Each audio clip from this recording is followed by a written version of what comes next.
ప్రజలందరికీ దేవుడి పేరున వందనాలండి. ఈ పండుగలో మీ కుటుంబాలు దీవించబడుగాక. ఈ పండుగలో మీ కుటుంబాలను ఆనందించునుగాక.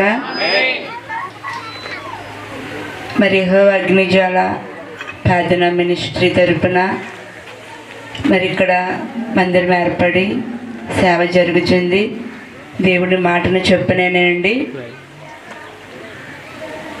మా ఆలోచనలు కాదు, మా తలంపులు కాదు. ఈ సేవ పరిచర్య దేవుడి చిత్తానుసారములో దేవుడి మాటను బట్టి జరుగుతుంది. మరి సేవకులు దేవుడి మాట రాందే ఏది చెయ్యరండి. దేవుడి మాట రాంది అక్కడికి వెళ్ళరు.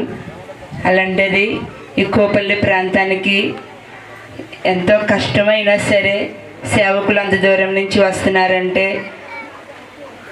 దేవుడి మాటను బట్టి చేస్తున్నారండి. మరి కోపల్లి ప్రాంతంలో మందిరం ఏర్పడడానికి మరి సీను గారి కుటుంబం ఎంతగానో సహకరించిందండి.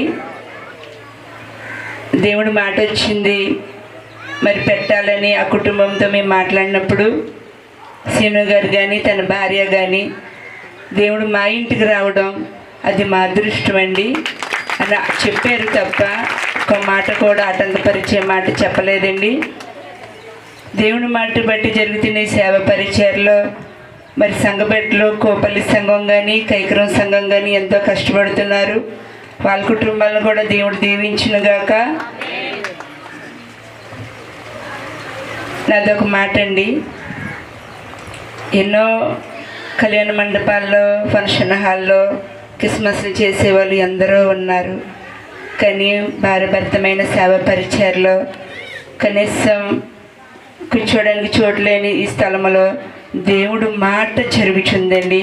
ఎందుకంటే కళ్యాణ మండపాల్లో పెట్టినా ఫంక్షన్ హాల్లో పెట్టినా ఎక్కడైనా దేవుడి మాట దొరుకుతుంది అన్నమాట సత్యం కాదు.